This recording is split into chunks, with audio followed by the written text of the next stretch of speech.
my name is Rachel Barthel, and this is my video presentation for my thematic unit entitled Creepy Crawly Critters. Our focus is on bugs, insects, and other critters that crawl. Here is my notebook for the class.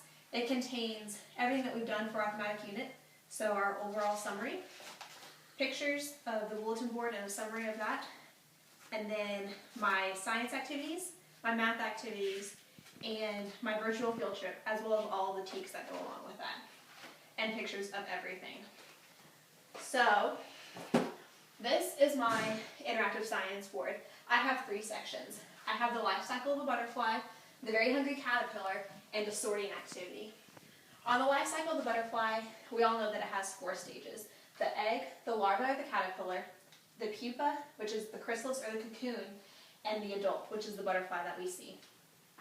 To make this interactive, everything on here has Velcro on it. So for your classroom, you can have them take off or put back on the pictures of them or the labels.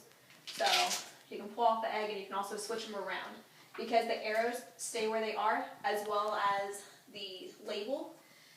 You can do them in whatever order. So you can start at the bottom or start at the top, it doesn't matter. And then all of these go into this pocket right here labeled butterfly. Our next section is the very hungry caterpillar. So you will read with your class the book by Eric Carle, and then everything on here is also attached with Velcro. So you can have the food off to where they have to put that in order, or the days of the week. So this helps with the memorization of the days of the week, as well as counting, because the book goes along. Monday is 1, Tuesday is 2. We all know the story. And you have the picture here. I also have a question for the kids to answer. It's what made the caterpillar feel better and why? And you can use this opportunity to explain that caterpillars are supposed to eat leaves, which is what he ate on Sunday. It settled his stomach ache, and not all of this. And so he needed to get back to his natural eating in order to fulfill his life cycle.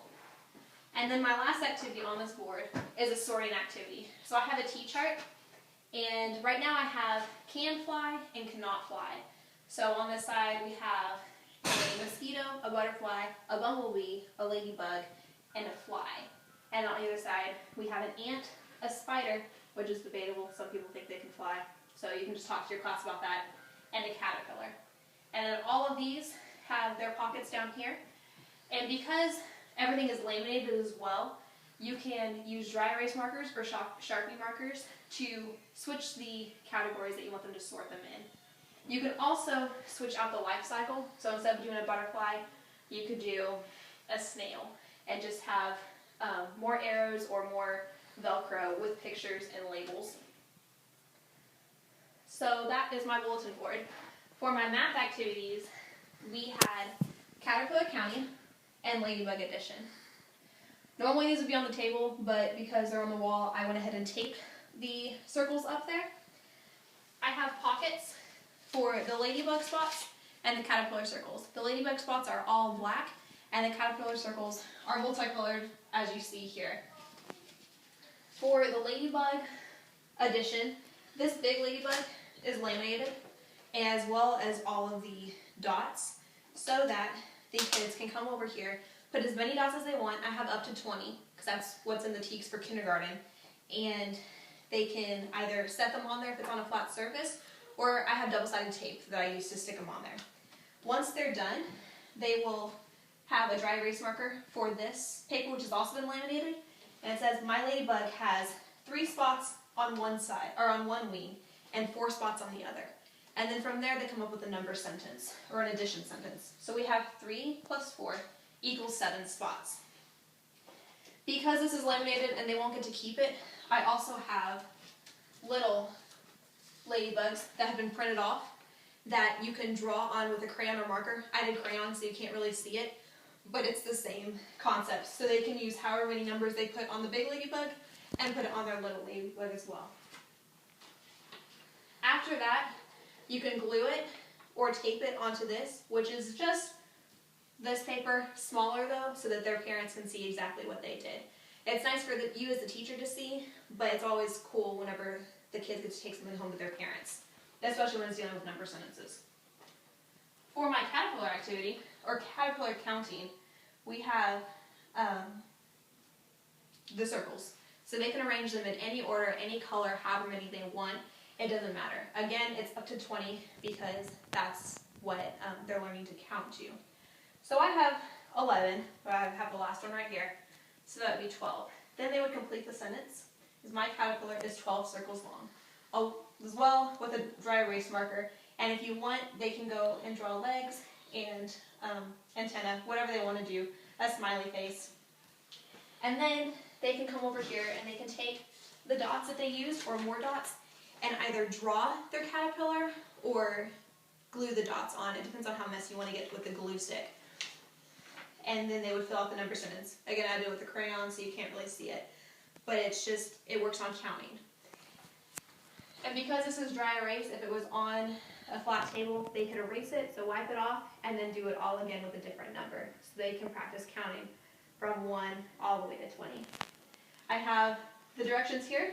So it's pretty much just arrange your circles to create your caterpillar, count and record your number, and then create your own, which would be on the little paper, and then start again. Again, in your center time or your before your transition time. Ladybug addition, it's the same thing. Arrange the spots on the big ladybug, count the spots, and complete the addition sentence. Create your own and start again. And I have the teaks up here. It has both math and science teaks.